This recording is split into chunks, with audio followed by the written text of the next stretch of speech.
Strange things are brewing. So several years ago, Microsoft teamed up with Coca-Cola. Bill Gates created a company out of that called Ecolabs. Now, Ecolabs works with Pepsi Cola and Coca-Cola and many other things as well to put graphene in your sodas. Small nanoparticles that are computerized chips. Sounds like a sci-fi movie, and it's straight out of is one if you've ever seen the movie Transcendence. It's basically that, making all humans into cyborgs. And it's here now, and it's been quietly being tested for years. We have neurofeedback therapy, which scans your brainwaves. And in 2005, Google owned the patent. I don't know if they still own the patent, but they own the patent to get your individual, any Bluetooth speaker, any Wi-Fi can actually scan your individual unique brainwaves. Theta, beta, alpha, delta, all of them. And the interesting thing about this graphene in your blood that came through the jab, or it's put in the skies with GeoEngineering, it's put in the soils with insecticides and pesticides, as well as it's been put into livestock in the United States of America. I don't know about other countries, but this nanobot is parasitic and it also multiplies. And frequency is what controls it. So it can grow in your body, it can multiply, even with what you were given, can be produced more.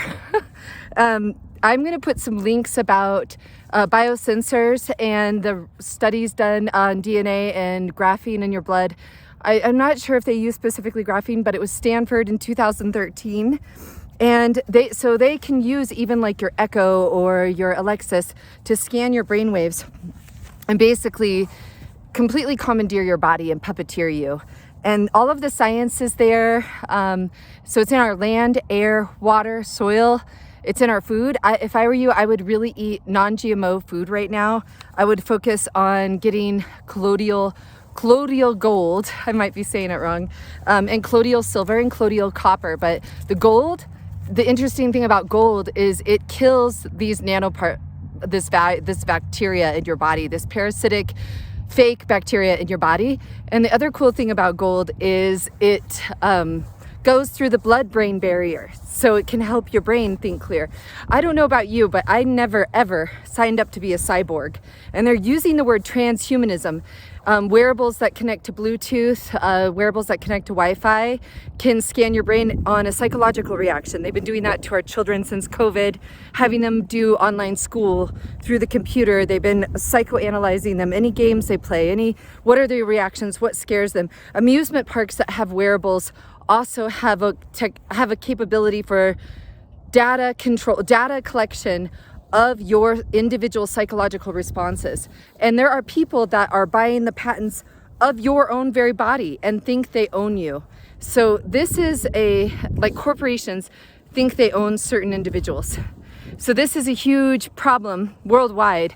It is not subjected just to the United States of America, but we have been getting experimented on for a long time, and for sure since the 90s on a lot of this tech. In Colorado, that's one reason why we have so many violent crimes and so many weird mass shootings, is they've been like, can we make someone a killer? Can we change their personality? Can we push them to the limit with certain ultrasonic frequencies and direct energy weapons and voice 2K tech?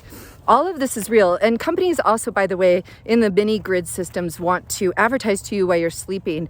And I'll put a link to that as well in research that I've done. But all of it is evil. None of it seems like a freedom for humanity, but more of a prison. I forgot to share, we also have Elon Musk, who openly talks about chipping every single human being on the planet, and using Neurolink and using AI and using all the technology that is already here to control humans.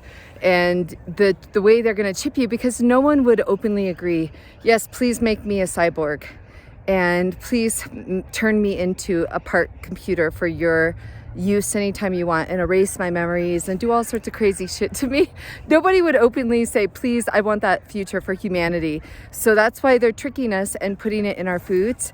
Buying non-GMO is a really good idea. Buying clean water, spring water, straight from the springs to drink. What you bathe in should be filtered.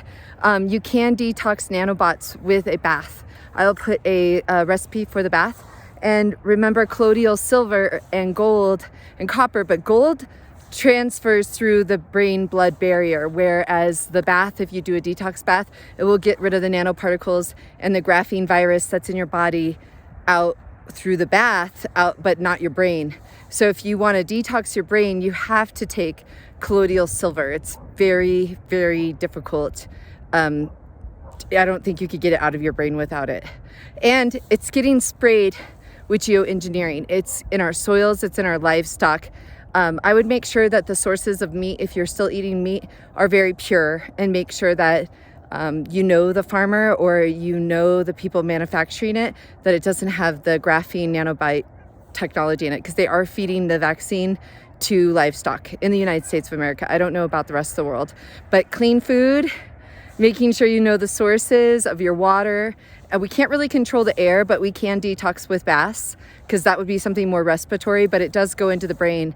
So the detoxing is super imperative. Nicotine patches also help your brain to be clear, and so that way you can have autonomy of your own brain. There are solutions, but it's first awareness. And tech has been so unleashed without any regulation or any public knowledge or anybody really knowing what the hell is happening. And that was deliberate. It's all deliberate.